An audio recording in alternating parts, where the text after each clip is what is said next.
मैं आशीष कुमार गुप्ता और मैं अपना मेडिकल जो मेरा प्रोसेस रहा A1 मेडिकल ALP के लिए उसके ऊपर मैं बताने जा रहा हूँ पॉइंट टू पॉइंट चीज़ें, क्योंकि मेरे पीछे वीडियो में लोगों ने कमेंट किया था कि पॉइंट टू पॉइंट बताइए। वो मेरा वीडियो हमारे जैसा ही था।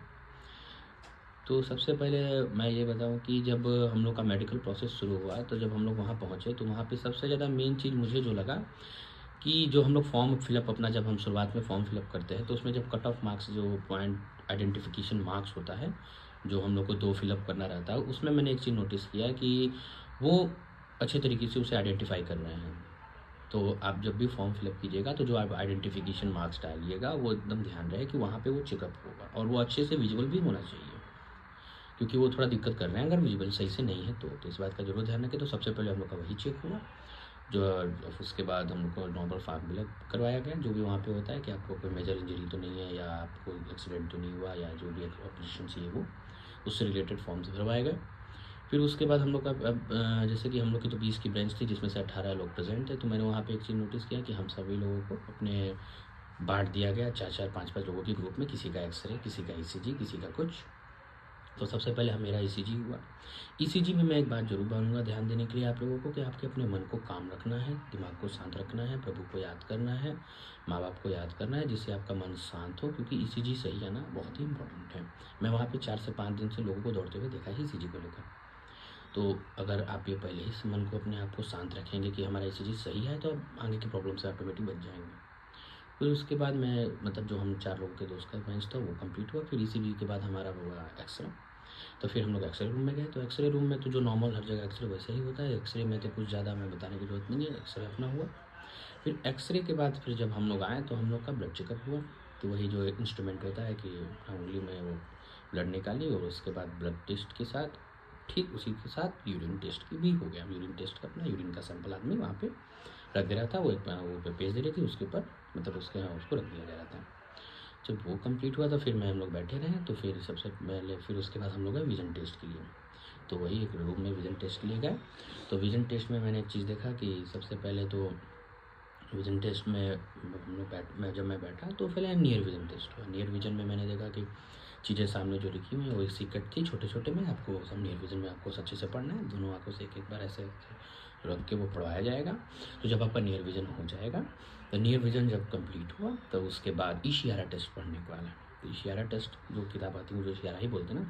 तो उसके बाद जब वो पढ़ने को आया तो वही तुरंत ये नहीं कि उसमें थोड़ा समय लेना है, आपको पढ़ना है, तुरंत देखना है, तुरंत बोलना है। मैडम आगे पीछे करके भी बोल रही थी कि मैं रैंडमली वर्ड्स मतलब जो होता है रैंडमली नंबर सब आ रहे थे उनको भी पढ़ना था। और फिर उसके बाद वो जो 2 नंबर को मतलब 2 लाइनों को जोड़ना था कि ये कहाँ से जा रहा है, कहाँ से ख़त्म हो रहा है, उसको तुरंत ये नहीं कि आराम से ऐसे करें, तुरंत ऐसे तेज़ी से बताना था। ये नहीं कि आराम से उसमें लगे हुए हैं, बोल भी रही हैं कि तुरंत बताओ, तेज़ करो। तो इशारा टेस्ट कंप्लीट हुआ। इशारा टेस्ट के बाद फिर अब फार विज़न टेस्ट स्टार्ट हुआ। तो वही पूरी रूम और बिल्कुल ब्लैक हो गई। उसके बाद सीकट था, वही सीकट मुझे वो भी तुरंत लेफ्ट राइट करके हम लोग को तो बोला गया लेफ्ट राइट बताओ, लेफ्ट राइट अप डाउन, तुरंत वो बताना था, लेफ्ट राइट अप डाउन तुरंत। एक बार इसे आप तुम कर, फिर एक बार इसे आपको कर, वो चेक कर रहा है अच्छे तरीके से, वो तुरंत आपको बताना भी है। और जब वो कंप्लीट हुआ तो उसके बाद मेरा नेक्स्ट में था कि वो light colour vision I think जो वो था कि वो जो सबमर्सिबल पंप में जो नहीं होता है कि वैसा ही बटन था, रेड दबा दो ऑफ हो जाएगा, ग्रीन दबा दो, वैसा ही बटन लगा मुझे। फिर वही ऑन किया गया, कभी ग्रीन कभी रेड कि कभी 2 ग्रीन कभी 1 रेड, कभी 1 रेड कभी 3 ग्रीन, या कभी 3 रेड कभी 1 ग्रीन। ऐसी तरह वो बताना भी था कि कितने रंग और टोटल कितने बढ़ रहे हैं, टोटल कितने ऑन है, टोटल ऑन में से कितने रंग दिख रहे हैं आपको, वाइट भी है, येलो भी है, कितने वाइट है कितने येलो है, सॉरी वाइट बोल रहा हूँ, कितने येलो है कितने ग्रीन है, कितने ग्रीन और रेड है, जो भी है, वाइट नहीं सॉरी मैं मिस्टेक। फिर उसके बाद एक और टेस्ट मतलब कि उसमें एकदम महीन सा नहीं बोलेंगे, एकदम कि लाइट शो कर रहा था, आपको बताना है कि कौन सा लाइट है। 2-3 लाइट थे तो आपको बताना था, ग्रीन में जो था रेड था और एक आई थिंक तो वाइट था, वो भी आपको बताना था। तो जब वो आप कंप्लीट कर लेते हो तो उसके बाद आपको आँख में ड्रॉप डाला जाएगा। तो वही हुआ, आँख में मेरे ड्रॉप डाला गया।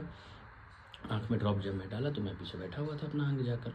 तो फिर मैम बोली कि आप उधर जाइए। तो जहाँ पे मेरा हम लोग का आई विज़न टेस्ट जो मतलब आई विज़न तो हो गया, जो आई थिंक लासिक टेस्ट बोलते हैं या जो भी हो, फंगस टेस्ट, वो सब का प्रोसेस अब वहाँ से स्टार्ट था। तो एक बार तो मैम ड्रॉप डाल के दी, फिर वहाँ से 3 बार मेरे आँख में डाला गया, मतलब टोटली तो मेरे आँख में ड्रॉप 4 बार चला गया। 3 बार मिनिमम होना चाहिए, 4 बार हो गया, किसी का तो 5 बार भी हुआ। कि वो म्यांमार थे, वो जो भी अपने हाइट के ऊपर उन लोग का हो चेक करना हो उसके लिए था। तो सबसे पहले हम लोग गए तो पावर, आई थिंक मुझे ऐसा लगा कि वो पावर लेंस वाला आई थिंक चेक हुआ, क्योंकि जब वो जो नॉर्मली हम लोग जाते हैं आई स्पेशलिस्ट के पास तो वो जो मशीन में चेक करता है वैसे ही था, कुछ रिसीविंग है जिसको मैम लिखनी होगी।